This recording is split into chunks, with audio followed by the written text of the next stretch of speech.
रोज नमस्कार, मी विनोद घुगे, पोलीस निरीक्षक, Sangola police station.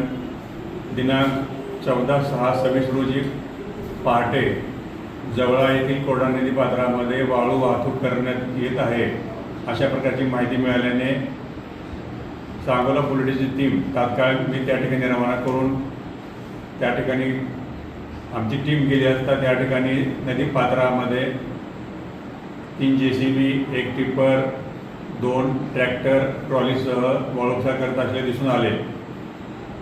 ती ताब्यात घेऊन आमच्या टीमने त्यांना पोलीस स्टेशनला आणलं आणि पोलीस स्टेशनला आणून त्यांच्यावरती कायदेशीर कारवाई करण्यात येत आहे. त्याचप्रमाणे त्या ठिकाणी 1,21,14,000चा मुद्देमाल जप्त करून ताब्यात घेण्यात आलेला आहे व त्यामध्ये 6 आरोपी यांना ताब्यात घेतलेला आहे. त्यांच्यावरती योग्य ती कायदेशीर कारवाई करण्यात येत आहे.